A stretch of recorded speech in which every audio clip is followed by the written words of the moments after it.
Welcome to part 2 of No Dogs on These Discs on this week's episode of the Semi-Retired Podcast with your hosts, Richard Bonomo and me, Dave Farrant. Richard, over to you. Okay, so we're going to go into 1978, but for me, this is the 80s. I don't see this as a 70s album, although it is late 70s. And this is one that I know you attended the concert. I did, in fact. This is the Cars' first album, The Cars, from 1978. And just blew me away when this came out. It was out of left field. New Wave was kind of like kicking it. You had punk that was out there. And then the Cars come out of Boston, come out with this stuff. It's just a straight ahead rock and roll album with a little bit of New Wave nuances thrown in. But it is really a rock album. I mean, just that whole beginning of, Good Times Roll with that guitar kicking in and then the drums coming in. It's just a fantastic album. And everything is just a number one hit on this thing. Good Times Roll, My Best Friend's Girl, Just What I Needed, I'm in Touch with Your World. And then Don't You Stop, You've All I Got Tonight, Bye Bye Love, going right into the classic Moving in Stereo, which is to me the masterpiece on this song. Yeah, I feel like these were all singles or something, right? I mean, they were all the majority of these songs. were singles, yeah. And Moving in Stereo, famously used in Fast Times on Ridgemont High in the scene where I'm thinking. One of the main characters is in the bathroom having a private moment, and he's picturing Phoebe Cates coming out of the pool, taking her. Yeah. And he gets caught, and it's Moving in Stereo. To me, I would love to see Moving in Stereo in concert and be like 30-minute like extravaganza of madness. I would have loved to have seen that. What a great movie, eh? Fast Times at Ridgemont High. Yeah. Sorry, would you mention it? Yeah. Learning about Cuba, having some food. Remember that? And I read the original book because it was written by, I can't remember the name of the author. Oh, isn't it Cameron Crowe?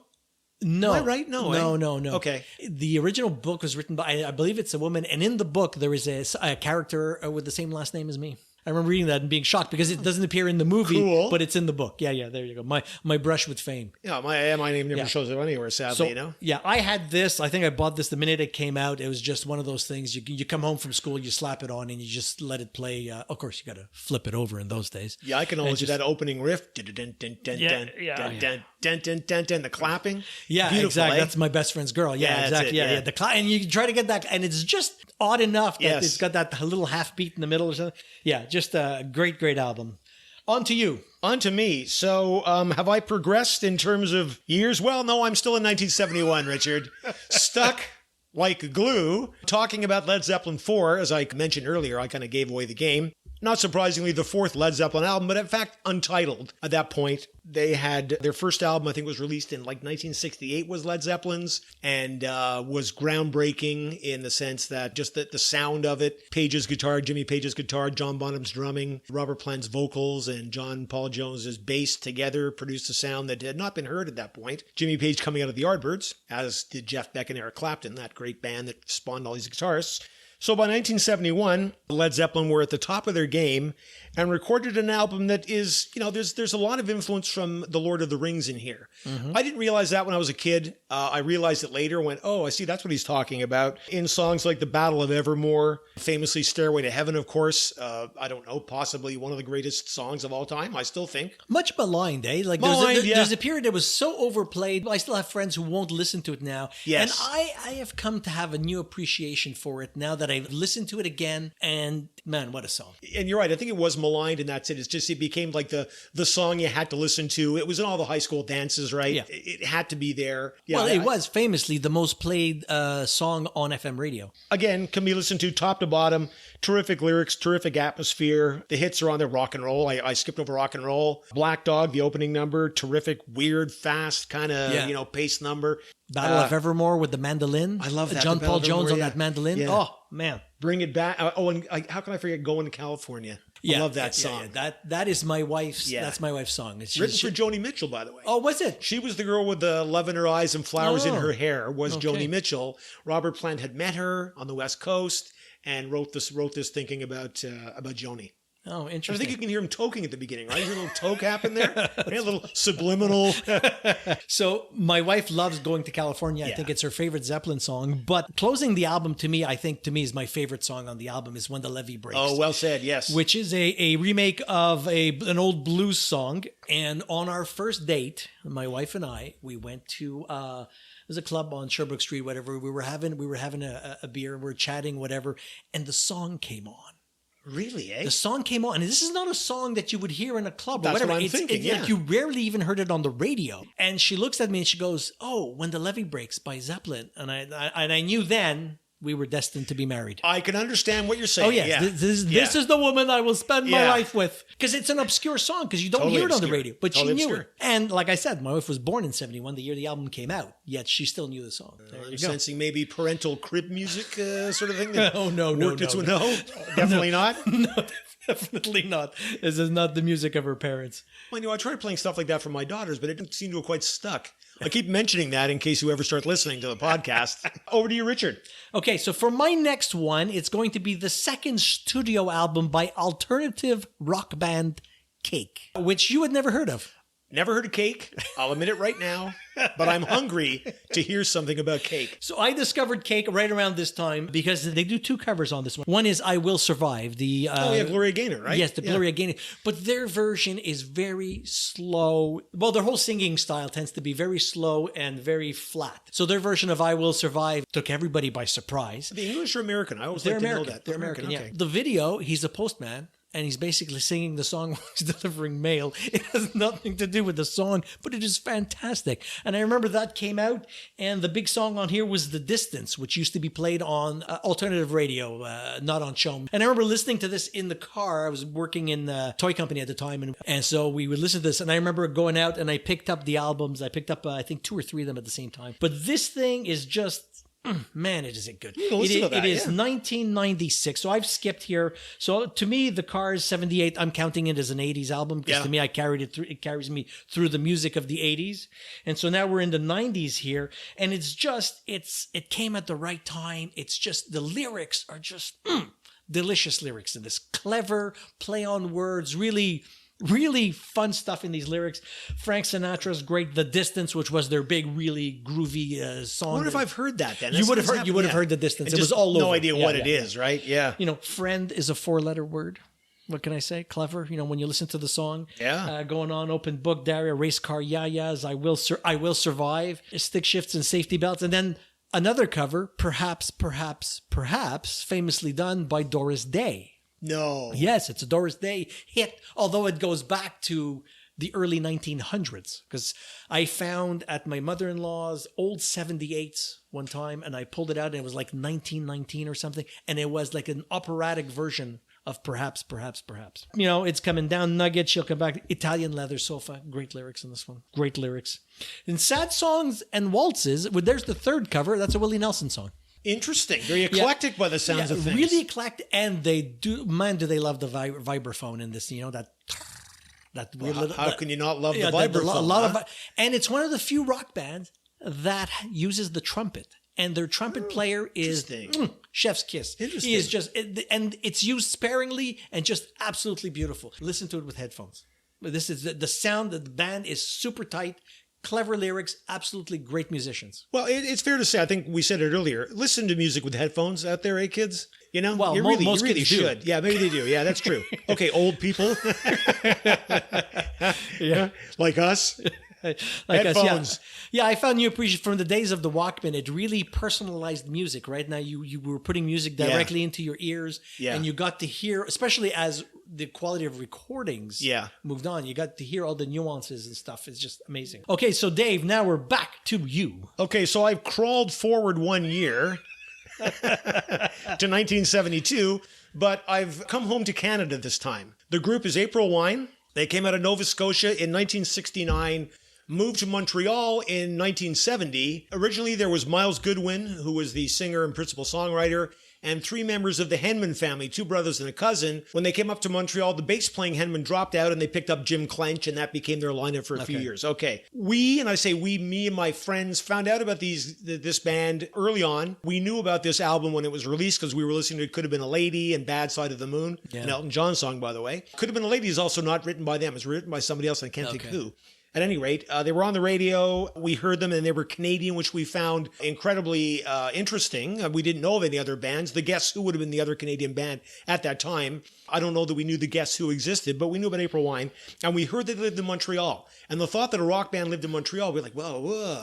We could run into them on the street. How does it? Anyways, it's a great album from top to bottom. In addition to the 2 hits I mentioned, You Could Have Been a Lady and Bad Side of the Moon, terrific songs like Believe in Me, Work All Day, Drop Your Guns, Good Rockers, and softer songs like Refuge and Flow River Flow. In like fashion to the record you mentioned earlier, there's interstitial music. It's almost like a little organ segue between certain of the songs. So I'm not sure there's any silence as you listen through the disc. And it just kind of drags one song into the other. To give a sense of how the music industry was, how small the music industry was in 1972 in Montreal, I went to see April Wine at my high school auditorium. It was in February of 1973, so not long after this album came out, and admission price was a cool $1.75. You're a Canadian band, you've got 2 top 40 hits, you're playing high schools. Yeah. And you're charging people like me $1, and I got their autographs.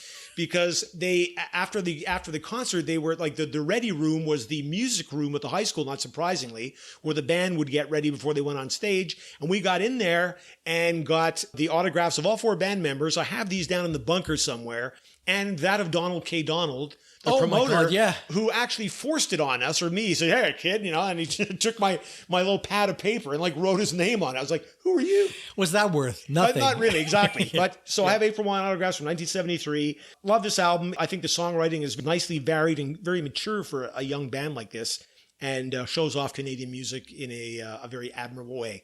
1972. Yeah, this is, I didn't have this album. I had an April Wine greatest hits for the longest time. Could Have Been a Lady. It was always one of my favorites from them. It just the way it starts off with the guitars coming in. And they had like 2 guitars, I think, 2, at some point, even 3 guitars, right? They added, the lineup expanded afterwards to 2 guitars. And I think they wound up with 6 guys at the end. Yeah, I think there was 3 guitarists in there. Very possible. At this point, they're only 4 though. They're 4 guys. Okay, yeah. It's a Henman, a clench, 2 Henmans, a Goodwin, and a clench. Could Have Been a Lady, Drop Your Guns, and Bad Side of the Moon were on the greatest hits I had. And when you mentioned Bad Side of the Moon by Elton John, I went to listen to it. Oh, you don't like it, eh? Oh God, no. No, after hearing, the April Wine version, the other one is so different. Yeah, that's so true. Completely different. That's true, it is. If I didn't know, I would never guess. I would hear it and say, that sounds familiar. It seems to me it was done better by someone else. Yeah, so I'm going to have to give this a listen because I'm a big April Wine fan. I saw them twice in concert, 2 or 3 times in concert. Yeah, I saw them, the one I mentioned, in 73, so I'm like 12 years old, so what did I know? And then I went to see the Rolling Stones in Buffalo, New York in 1978, and April Wine was one of the opening acts. Yeah. They had Atlanta Rhythm Section, Journey, and April Wine. Yeah, I liked them. They were very good. And then, of course, you would have the Jerry Mercer drum solo. That's right. Who I called Rick Mercer in our podcast on rock and roll. So you did? I realized after I called him Rick Mercer, I got home and I'm like, no, Rick Mercer's the other Canadian. The hour has 22 minutes, right? Yeah, exactly. A man who drummed so hard all his hair fell out. Yeah, that's right. Yeah, that was, there was the era of big drums, right? Him and Neil Peart. That was like the big drum era. Richard, over to you. Okay, so for me, we're going to go into something completely different. We're hitting the 2000s now. Did I skip over the 90s? I think I did. No, 90s, I had my cake was 90s. Okay, so this is... How can I preface this properly? Oh, I think I know what's coming up. This is 2004, an album called Has Been by the great William Shatner. William Shatner. Let me think. Where have I heard that name before? Lucy in the Sky. Yeah. With diamonds, man. So William Shatner of Star Trek fame. Of Star Trek. The same man. The same man. So I'm sitting in my office at the hospital in the sub-basement, and somehow I'm catching the radio or something, and some news report comes on that William Shatner has released this thing. I don't know how I heard it. Probably iTunes, but I went to the store and I actually bought this. And this has become, to me and my wife, one of our favorite albums of all time. It is weird that you would think an album by William Shatner, and this is spoken word. He does not sing. He does spoken word throughout the whole thing. The beauty of it is, as opposed to just standard spoken word, the music behind it is just unbelievable. Oh, yeah. It's done in collaboration with Ben Folds of Ben Folds 5, who you would know from the hit Brick, which was their huge hit when it came out. The first song, Common People, has Joe Jackson on it. You got Adrian Belew, who plays on this too. It's like there's like all these famous people are on this interesting. album. It's a very, very autobiographical album. So some of it is silly. Like if you take it on the surface, some of the songs are just silly. But if you listen to it, there is some beautiful stuff in there. Really, really well done stuff about fame, being a has-been as your time goes by, how people perceive you as Captain Kirk versus being a human being, a regular person, right? Oh, interesting. You know, if something happens, don't come see me. Yeah. Call the police, kind of thing. But what's really nice is there's a song, What Have You Done? Very little music except at the end, and he basically talks through finding his wife dead in the pool, which is what actually happened. I knew that his happened wife to him. drowned in the pool at their house, and he comes home and he finds her and he talks you through the whole thing. And it's just beautiful piece. Just really, really beautiful. There's some silly stuff. There's some fun stuff, but some really, really good songs. It Hasn't Happened Yet is really good. You'll Have Time. That's Me Trying. Ideal Woman is just funny. Ideal Woman is just Has Been. Great song done with a bit of a Western theme to it. And he's like 75 years old at this point, I'm calculating. He was born in 31, so 2075. And then I Can't Get Behind That, which is kind of fun. It's you know what? It's perfect for us. The whole song is a series of rants. It's just fantastic. Holy cripes. Yeah. Give it a listen. Listen to it more than once, and get past the superficial fluff in some of the songs. Some of the songs are made just for fun, but there is a message there, and I think it is an unknown masterpiece by someone you would not expect. When I saw it on your list, I was like, that has to be a typo. I figured it would have to be William somebody else. You did tell me about it.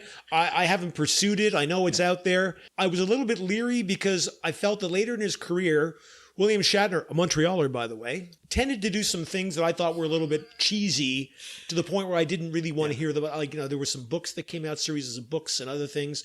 But the way you're describing this, it sounds like there's some real sincerity in it and some maturity. So I will give it a listen. Oh, he even makes fun of himself at one point. He says a certain line. Yeah. And then he goes, oh, it's an I can't get behind that. He says something and he goes, oh, I can get behind that after he says he can't. Like he rants about it and then realizes, oh, that's exactly what I'm doing.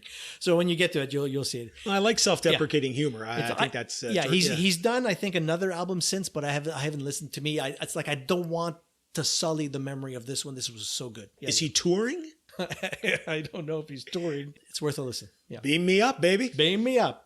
On to you. Okay, so stuck in 1972.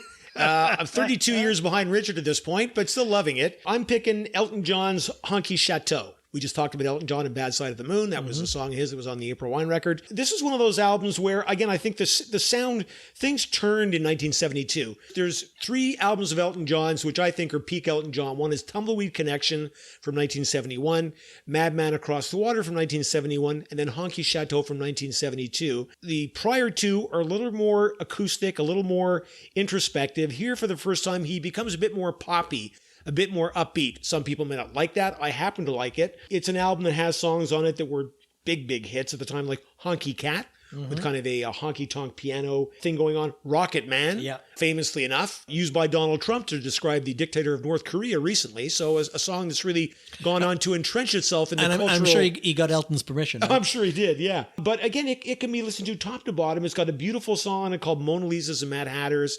For those who don't know, Bernie Taupin wrote the lyrics. Elton John wrote the melodies, and Never the Twain Did Meet, apparently. Songs like I Think I'm Going to Kill Myself, which, he manages to somehow carry that off. Susie, Dramas, which I love. Again, I'm looking at them. They're all great top to bottom. A noticeably different approach to music than had been the prior case with him. I think a little bit emblematic of 1970. It's almost like if the new decade had started at that point. And I think you can feel it in this record. So, yeah, great album. For me, if I'm going Elton, it's Madman Across the Water. Oh, it's fabulous. It's just, I thought of putting it on my list. I had something in the 70s already, so I thought I'd get out of there. And also, I have an issue with Elton John. I mean, I love early Elton, the largest, biggest selling solo artist of the 70s. I think I'm sure that's true. Yeah, and then probably a little bit into the early, and then shit the bed. Yeah.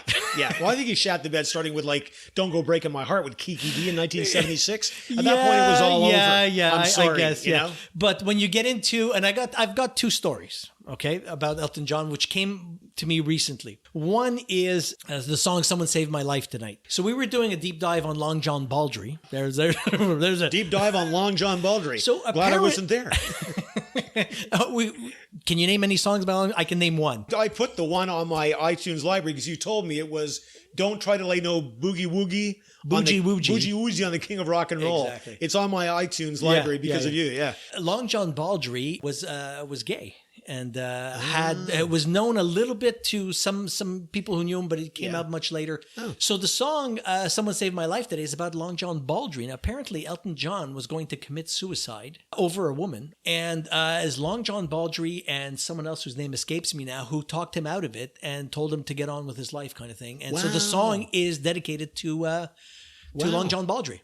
Wow, no kidding. He was a Vancouverite, by the way, I discovered. John is Long John. No, he's from England, but moved to Canada early on. Okay, gotcha. Early on in his career, yeah. Yeah. And well, that's amazing because I see the reason I remember "Someone Saved My Life Tonight," which is on the album Captain Fantastic and the Brown Deer Cowboy, was it's the first album I bought as it was released. I was cutting lawns to make money or something. Went down, bought Captain Fantastic, kind of instantly regretted it because it didn't have the sound I wanted and I had no money and I just blew $6 on this album. But I recall listening to "Someone Saved My Life Tonight" where he talked, that sugar bear business and, you almost had your hooks in me. Yeah. Didn't you, dear? You nearly had me roped and tied, altar bound, hypnotized, sweet freedom whispered in my ear. Yeah. And that stuck in my head. Yeah, it's a great song. And now when you can picture Long John Baldry. Long John Baldry, yeah. So the other song is, when I say Elton shit the bed, to me, it's Nikita. So I don't know if you remember the video. I'm out. Yeah.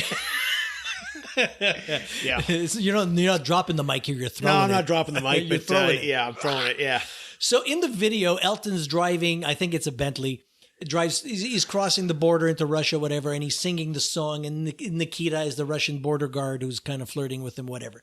So I'm listening to a podcast this weekend, and they mentioned the song, and the guy gives me, it's where the history comes out. Elton at the time, this is the 80s, whacked on coke, right? So everybody's doing coke in the 80s. So the song comes out, and Nikita, whatever people don't realize is Nikita in Russian is a boy's name. Well, it's Nikita Khrushchev is what I'm thinking of, yeah. But nobody made the association because the girl is there. So apparently Elton John wanted a male border guard, but the record company really didn't want to go for it. So they said, we're going to put a woman in. He's like, whatever. And it just went on. So he's singing to Nikita. Everybody thinks he's singing to the girl. He's singing to a guy. So the guy, not that there's anything wrong with that. No, not anything wrong with it. But I like the fact that it's like, whatever. I'm still singing to the guy. So the girl in the video, and I don't know if you remember the girl, very pretty Russian girl. Vague on that, yeah. The guy mentions he had his huge crush on the girl. He's like obsessed with her because she was so pretty, whatever. So he looks her up. Turns out she's famous for something else. A couple of years before, because this comes out in 86. Nikita comes out in 86. Okay. In 1984, Apple releases the Macintosh. And they have their famous ad where the girl runs up and throws the hammer through the window. At the window, yeah. That's her. Really? It's the same girl. Apparently, no one, they auditioned a bunch of women for the ad. None of them could throw the hammer. Except for her. Yeah, she's apparently the only who could throw a hammer. So they hired her for the video. And then when the video for the Apple ad, I love 1984 ad. I love pop trivia. And then someone remembered her for Elton John's video. So that's it. And the weird thing is, if you think in terms of success, he has like multiple Oscars for movie soundtracks. Oh, that's true. He does. Kids would know him from The Lion King and all this stuff. But to me, it's like dribble. I mean, 70s was Elton. Yeah. That was his time. I think it was all over except for the shouting by the time Brown Deer Cowboy came along. Although apparently that's an album that's gained respect over the years. Okay. I did like the song he wrote for John Lennon, Empty Garden, because it felt sincere to me. It's a little bit schmaltzy, but I still liked it. Hey, hey, Johnny, whatever. But that's about it. So for me, Elton John's period was 1970 to 1975. Oh, yeah, because I'm looking past 75 there. Yeah. And past Captain Fantastic and the Brown Deer. I remember that because such a fantastic album cover. Yeah, and there's like a little record player that's made in the shape of like a butt. That's and I think there's a crack and some stuff is falling out. My brother, it had a big book in it. Was like it was like a gatefold album. It was like a big like book inside of it. Down in the bunker again here. I still got it. Yeah, my brother had the album. I remember being fascinated looking at it. It was such a great illustration on there. We used to sit around looking at album covers because they were big and you could look at them. Yeah, and they had liner notes. Yeah. And now I'm down to a 300 by 300 pixel image on my iPhone. That's about it. Richard, your next album. Okay, so my next album is, now we're moving all the way up to 2008, almost modern time. It's Modern Guilt by Beck. So Beck famously, I'm a Loser, Baby, his first album, a bunch of other things. This album, when I was looking at Beck, I was like, there's two albums. There's going to be Guero, a much more poppy, if you want, album, and then Modern Guilt. But to me, Modern Guilt, you have this area, you got Guero, The Information in 2006, and then Modern Guilt. Modern Guilt, it's got one of the great album covers. It's a very, very simple album cover in the style of old, to me, it reminds me of old jazz records. It's a part of a photo, simple typography. Great typography, yeah. So I said, was it really as good as I remember? So I put it on again and I just blown away. I listened to the whole thing with headphones. Just fantastic. And the title track, Modern Guilt, chef's kiss. Well, I'm going there because I only know Loser. Yeah, which was from his first album. Very, very rough recording kind of stuff. And but just unbelievable album. It's got jazzy feels. It's got, a little bit of electronic in there. It's all over and it's not all over the place in a bad way. I mean, it's in a good way. It encompasses a lot of his musical styles, but tight, and the music is just beautiful. There's no hits on here. I mean, none. I don't think anybody would have heard any of these on the radio. Maybe Gamma Ray. I'm not sure what the singles would have been from this, but to me, it is it's a modern masterpiece. My son loves this one too. It's just fantastic. I can't go into detail for every single song because it's okay. No one's probably heard it. Again, like Shatner, that probably no one would have thought of. This was not one of his big commercial hits, but definitely worth a listen. It's just fantastic. Well, I'm going to listen. I trust your taste in music, so I'm going to give it a go. And like you, I like a good album cover. Yeah. And we're both graphics guys from back, so I appreciate a good album cover. Exactly. Nice typography. Yeah. It's all and it is really a nice, nicely laid out, simple typography with just the name. You don't need more than that. No. A shot is like halfway of the band. You don't see their heads. It's don't see their heads? No, and their hands. No, their heads. Well, it cuts off like midway through the body. See. Cuts off midway through the body. You see cool. a couple of musicians. It looks like a studio. There's wires on the ground. So it says what it has to say. You don't need to see their face. I like it. So from there, we'll move back to Dave. Okay. Second to last. Second to last. The penultimate. Not the Beatles, but a member of the Beatles from 1973. So I've crawled forward another year here. Now fallen, I don't know. If we go 6 hours, will you hit the 2000s? I'm not sure I could, actually. So I'm decades behind Richard here. It's Paul McCartney and Wings, as the band was called at that point, with Band on the Run. Released in 1973. The second of Paul's albums to be released in 1973.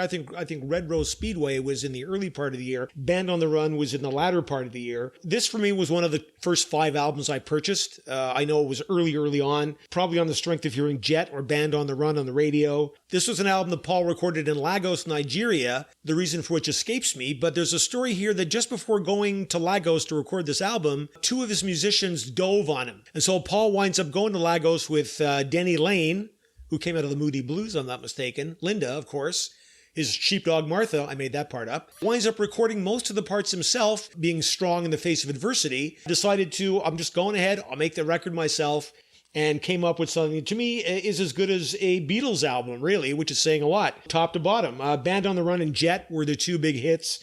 I don't think they've aged a minute. Let Me Roll It, I love to this day. Great rocker. Oh, yeah. Fun stuff like Picasso's Last Words, Drink to Me, 1985. And I can still remember thinking, oh, wow, 1985, that's 12 years from now. Like, what a long way in the distance that is. And here we are. It's 2022. Well, mind you, I'm still stuck in 1973. So, I think it's Paul's songwriting as good as it gets.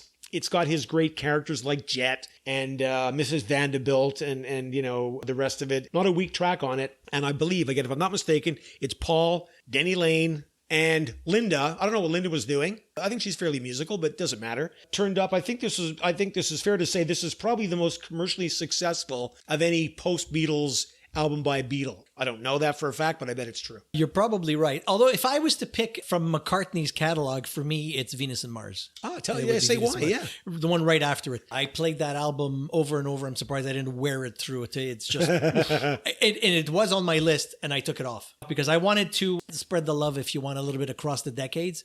Yeah, sure. Hey, make me feel bad about this, eh? But like I said, most of it was done unconsciously. And when I realized that, I said, okay, I'm a little too heavy in the 70s, and I removed some. But Venus and Mars was on my list for sure. Actually, I believe it's on my alternates. And I remember, the song Band on the Run was just huge. It takes me right back. I'm in my uncle's basement. It's Christmas. He's playing the album. My uncle was, he played a little, music that you wouldn't expect from the uncle.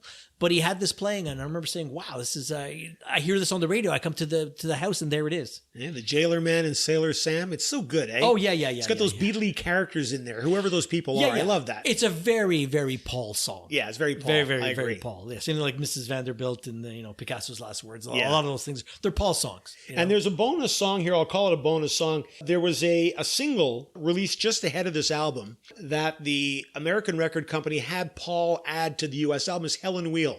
Oh, love that song. So it's part of the same. Hell on Wheels was the name that Paul and Linda gave their Land Rover. It was actually Hell on Wheels. They had a Land Rover and their side. So Hell on Wheels is really part of this. If you bought the album in the U.S. like we did, I'm sure it has Hell on Wheels on it because Paul agreed to the request of the U.S. distributor. But in the UK, you don't get Hell on Wheels on the album. When I was coming across this, as we were making our lists and I were looking up these songs, I noticed that CD reissues often had extra songs. Like First Base by Babe Ruth has 2 extra songs on the CD edition. Yeah. So when I looked at the list, I'm like, no. These songs were not on the album. Right. I remember, and I cut them right out. You're right. I've seen that too. There's stuff they've got in the can, if you will, and they decide to provide extra value by sticking it out there, right? I bought a remix of Abbey Road last year, a 2019 remix done by Giles Martin, son of George Martin, and it came with literally 19 or 20 outtake tracks. I'm not that kind of Beatlemaniac where I have to hear every version. I'm, curious about them, but I wouldn't need to listen to them again. The only thing that came out of there that was valuable was a song called Goodbye that Paul wrote as they were recording Let It Be that he gave to Mary Hopkin, who had done Those Were the Days for Apple the year prior, a song called Goodbye, which I knew in my head but didn't know where it came from.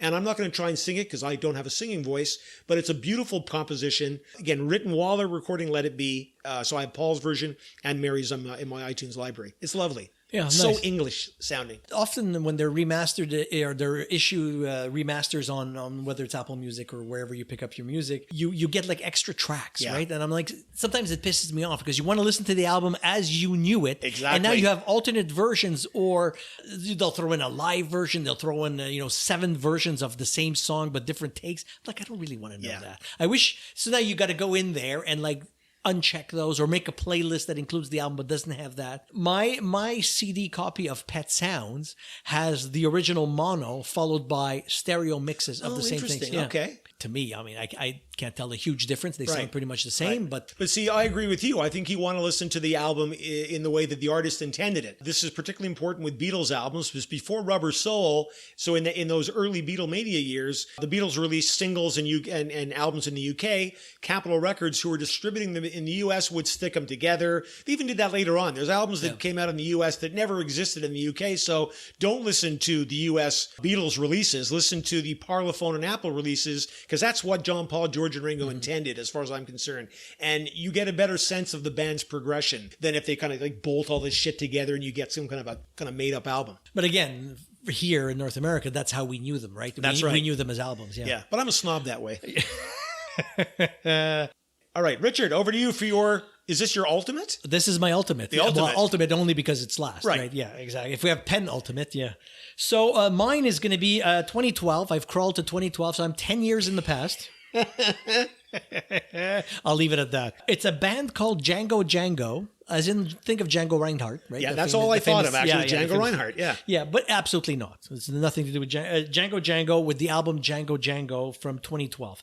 So I came across this. I can still picture it. I'm sitting in my office in the basement. I came across this on a news article talking about this British band that had a sound that is evocative of what the Beach Boys would be if they came out today. So I'm like, okay, insta-buy. The Surfer Beach Boys or Yes. like the Pet Sounds Beach Boys? I'd say more Pet Sounds Beach Boys, Okay. I think, yeah. Okay. So I went on, back then it was iTunes, there was no Apple Music, and I bought the album. I just bought it sight unseen. I mean, I forget who wrote the article, but it convinced me instantly. And I played this, and this became one of our most played albums at the house. My son loved this when we would drive in, and we would just throw this on, and it's just, I don't know how to describe it. It's got a sound that is... It could have been, if the Beach Boys had been out today, think of Brian Wilson and that the sound of Pet Sounds, that music, the way everything just comes together is clean, but is atmospheric and echoey at the same time.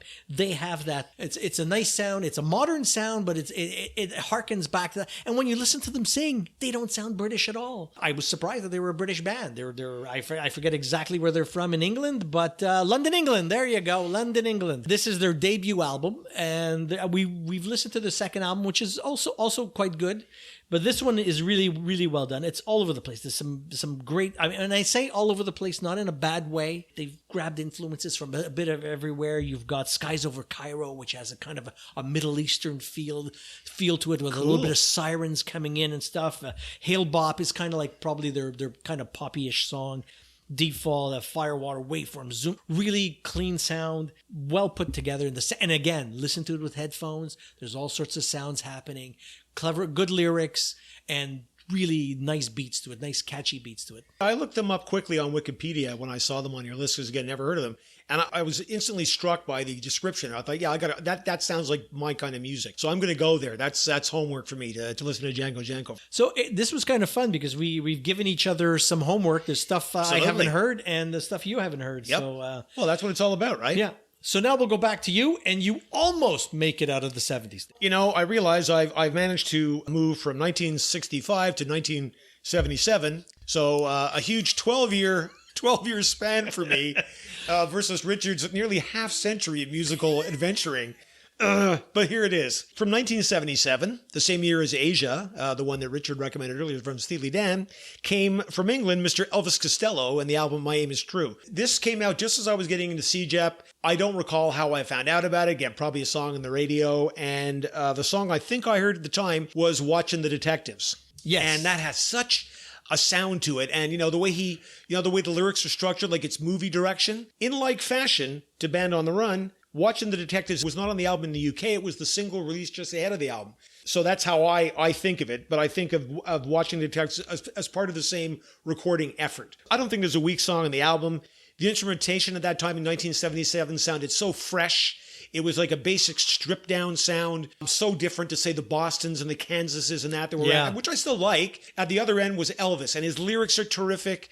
He's got that sneer to his voice. His name, Elvis Costello, caught my attention at the time because Elvis was Elvis Presley. I mean, who would ever heard that name anywhere else? And it just sounded unusual to mix Elvis with an Italian-sounding name, Costello. We know his name is actually Declan McManus, so it's not Elvis Costello, but regardless. This album just moves so fast. Side one it just glides from song to song. Welcome to the Working Week, which is like a minute. Minute 22, yeah. Minute 22. Yeah. Miracle Man is terrific. And I love his lyrics. They're funny, they're caustic, they're biting. Blame It on Cain is terrific. Of course, Allison. The famous Allison, of course. My Aim is True. Yeah. Sneaky Feelings. Just great. Just a great listen. Yeah. And it continues on side two. Angels When I Wear My Red Shoes, Less Than Zero, Mystery Dance. Why am I reading out the names of the songs? You got to listen to it yourself. But it is, again, just kind of diamond sharp instrumentation, guitar, bass, drums. I don't even think there's a second guitar player. I think it's just Elvis as bassist. Maybe there was a second guitar player. I'm not sure. I don't know either. Listen to it with Watching the Detectives. With its kind of movie script lyrics, For me, this was a turning of the page, although it appears that my book ended at that point as well. Yeah, that's my last recommendation, 1977's My Aim is True by Elvis Costello, who's gone on to a long, prodigious career. A year later, he had a second album called This Year's Model, which had a couple of songs on it, The Beat, Pump It Up. Yeah, Pump It Up. Pump It Up was fantastic. Yeah. See, I thought that was his first single. Oh, really, eh? Yeah. Yeah, it's after, actually, yeah. And I don't know that he sort of tailed off after that. I haven't followed his career since. But for me, there's enough in My Aim Is True to make him one of the great artists of all time. Yeah, after that comes Armed Forces. Armed Forces. Oliver's Army, maybe? Is that on there? I think so, yeah. I think I vaguely remember that. Yeah, but the hit on that would have been Accidents Will Happen. That was a great album. I really liked that. He came out at a time, it was a fresh sound. It was like, it wasn't new wave, it wasn't punk. It was a mix of the two. It had high energy, but smart lyrics. Really, especially Pump It Up. To me, Pump It Up was just I just love that song. The energy of it. It's like 2 minutes, 3 minutes. And it's just perfect song to play at the beginning of a party or something. It's, let's go. Yeah, it was cleaner than punk, cleaner than The Clash, cleaner than the Sex Pistols, obviously, but not wimpy either. Not electronic at all. Very, very cool. Okay, so that's our 10 albums, and as part of the exercise, yes, exactly. I had said we're allowed 5 alternates, which we'll name. I'll run through my 5. Dave will run through his 5. Okay. We're not going to go back and forth, and we're not going to go too deep into them. But these were alternates that almost made the list. There's we could go with 1,000 alternates, but we decided on 5. So, Dave, you want to go first? Surprisingly, from 1967, surprisingly for me.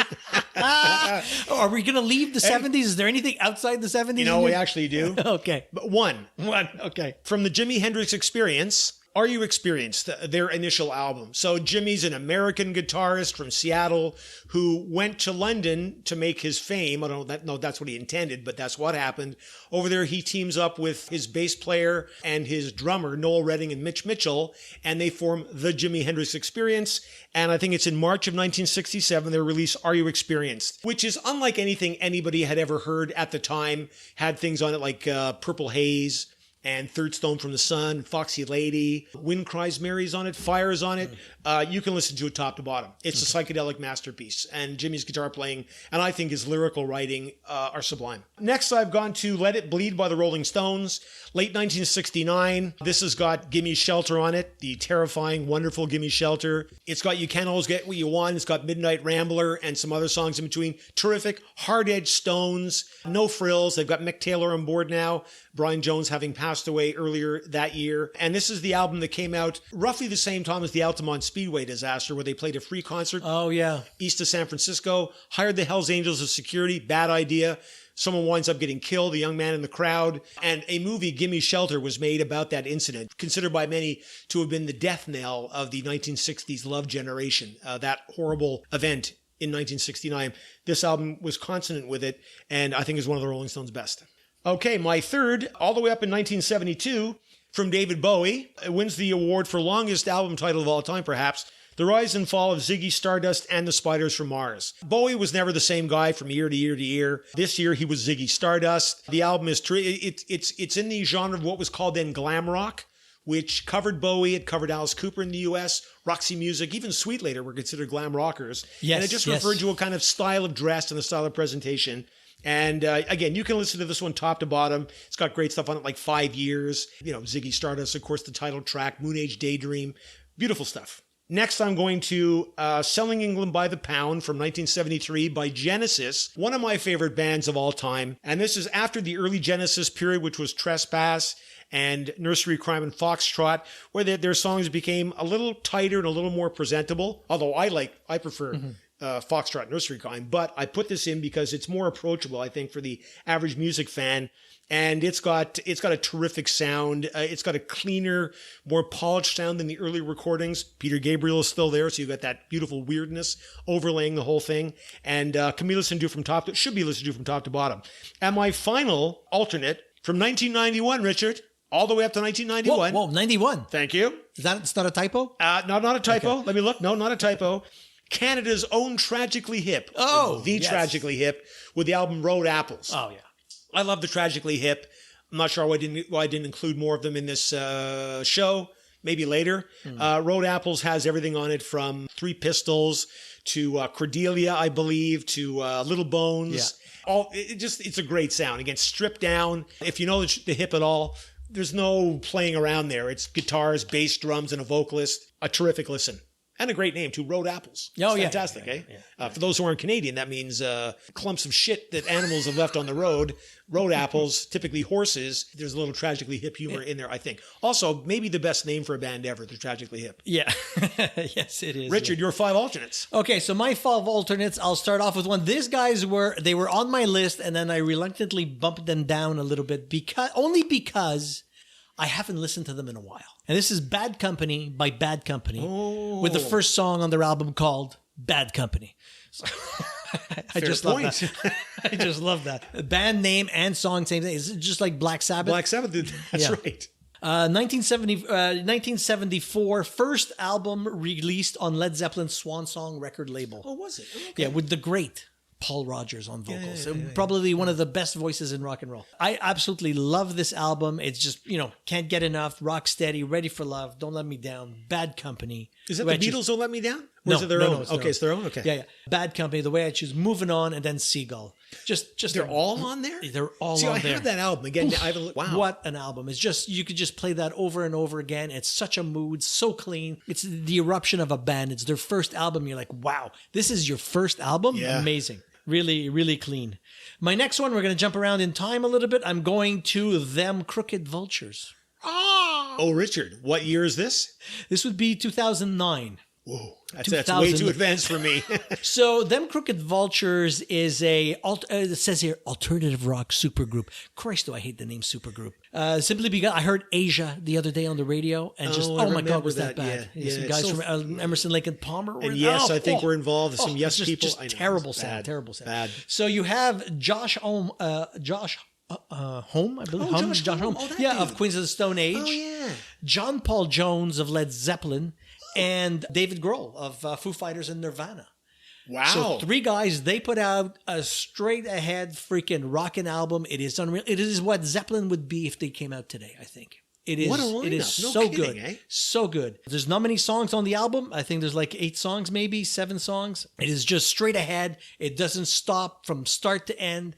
And it's just clean. I mean, it's 3 guys performing at the top of their musical ability. It is loud. It is fantastic. And if you go on YouTube, you can watch full concerts because they only put out one album as a one and done. And so their concerts are the entire album. And well, you know what? that. People have described me as loud and fantastic, so I think I'm definitely going to have to listen to that. Really good. I mean, if you like that kind of music, it is there and it is good. John Paul Jones, wow. Yeah, John Paul Jones. Yeah. The underrated member of Led Zeppelin. Right? I'm with you on that. Yeah. My third album is going to be Venus and Mars, McCartney and Wings, we mentioned before. To me, it is... I played that, and I had the vinyl. I played that over and over. What's on there? Remind me what's on there. 1975. What's on there? What isn't is more like it. Venus and Mars, the first little intro. Rock Show. Okay. Love and Song. You gave me the Magneto and Titanium Man. Letting Go. Venus and Mars again. Spirits of Ancient Egypt. Medicine Jar. Call Me Back Again. Listen to What the Man Said, which is, that's a Paul song. Treat Her Gently, Lonely Old People Again, and then Crossroads Theme. Just a great album. It's got a good feel to it. And it's kind of got a bit of a story because they have Venus and Mars at the beginning that goes into Rock Show, and then they bring it back on the second side to kind of take you back through the theme. Well, and I love the album cover. It's just, Venus as well, Mars. yeah. And it's two pool balls right on the table, but shot to look like the plants.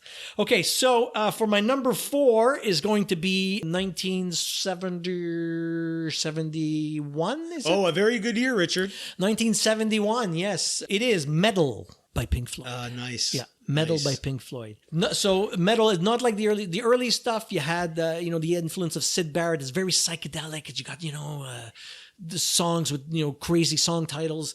And this is like where they all come together. Syd Barrett is not on this one. He's had his episode. He's left the band. And so this is, David Gilmour coming in here and really showing what he can do here. Right. Showing that he is really an underrated guitar player. Unbelievable album. Comes out in 71. Opens with the track One of These Days, which has, that's the only line you hear. And if you don't pay attention, you won't even hear it because it's done so it's just melded in there. And I just love that song. Whenever I'm having a moment, I'm not feeling good, I will put this album on because it starts off with One of These Days, which is just straight ahead, full madness. It's just nonstop. It's just screaming constantly. And then ends and takes you into A Pillow of Winds and starts to give you a little pat on the head. Oh, that's it, A Pillow of Winds. Yeah. It starts to, a little bit of, then you get Fearless and then the Saint-Tropez, another little kind of quiet song. Yeah. And then, you get into Seamus, which I think is the song with the dogs on it, the dogs barking, right? Which were the neighborhood dogs that Roger Waters went out and recorded. And then you end up with Echoes, 23 minutes and 30 seconds of perfection. Right. It's just taking you out there. It just takes you through, the albatross at the beginning, taking you through this whole freaking time. And by the time it's done, you're not feeling bad anymore. It starts off, it reminds you of the madness, takes you through it, and then closes out with such a nice way. It's to me, it's a mental health therapy for me. I'm telling you, when I'm feeling bad, this is what I put on. Well, I think it's the album where Pink Floyd became the Pink Floyd we think of, right? Well, with that lineup, with Gilmour coming on board. One of These Days was used as the theme, or the opening part with the heavy bass was used as the theme song for a news show in Montreal back in the 70s. Pulse at 6 or something like that for a while. Really? Yeah, because I knew that, I'd heard that music so many times, not knowing it was a Pink Floyd song. At some point later, 10 years later, whatever, I discovered the Pink Floyd song. I went, oh my God, that's the news theme from like 10 years ago or whatever. Okay, because W5 had that Supertramp song too. Yeah, yes, yeah. Indeed, Again, two rock songs. Yeah, I think so, yeah. It's amazing to watch, and I don't know if you've ever seen Pompeii. I have not. I should. Oh, yeah. My God. They do a version of this live in Pompeii, which is just unbelievable. It's on YouTube? Yeah, you can get that on YouTube. Okay, I'm going to go look at that. If you're doing that, there is a version. This is recorded, I think, it's on YouTube again, and it's a version of Metal with David Gilmour and Richard Wright, who was the keyboard player, and runs about 30 minutes live in concert, and it's just before Richard Wright dies. He dies of, I think, of cancer. I didn't know that. Within months or within the year of this recording, and watch them, the two of them play Echoes. The interaction between the two of them is just unreal. You can just feel it. They are one mind at it. And after Richard Wright died, David Gilmour says he'll never play Echoes again. Wow. He can't play it without Richard Wright. It's beautiful to watch. It's unbelievable concert. Well, I'm gonna watch it. No doubt about that. So my last one, I'm gonna go with the original version we have here because I had changed it and then in the document. So it's going to be, I'm gonna throw in drum roll, some jazz. 1965. Hang on. Yes, this is Live at the Half Note. One Up, One Down by John Coltrane. Oh, Coltrane. It is a live album recorded for a radio station. It is a performance that is, you have to love Coltrane, first of all, because it is loud, it is fast, it is scatting and bebopping all over the place, as he would say. It is just, it's unreal. The announcer comes on, welcome to the Half Note. He names the band, the three members in the band. And then Coltrane starts and he wails for 27 minutes straight. Nonstop on the sax. It's just unreal. Cool. Beautiful, beautiful, beautiful. And a little announcement comes on. The guy goes, oh my God, we started this at whatever time. And now it's because he went for 27 minutes. And the announcer goes on and basically it just says, listen, he never stopped freaking blowing for that entire time. And we're not talking little Kenny G saxophone here. This is Coltrane really giving big, it manly saxophone, giving it go. Afro blue later on, and then it gets and all the songs are like that's 27 minutes, 12 minutes, 19 minutes, 22 minutes. Who does that anymore? Right? It's Maybe amazing. It's going on and I don't know it, but it's amazing. It's just if you love, and he finishes with my favorite things, right. From Rodgers and Hammerstein, a 22-minute version of it. Just really beautiful to listen to. Eat your heart out, Ed Sheeran. I picked Ed randomly out of thin air.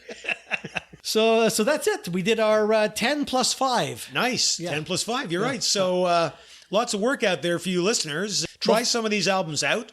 I know I will. So some of the stuff you mentioned that I haven't heard, I definitely will go. Yeah. Oh, yeah. I'm going to lock myself in here for the next 3 days and just catch up on all this stuff. And we'll report back on the next episode. Report back on the next episode. Exactly. Yeah. All right. So, Richard, have a great week. Thanks. You too, Dave.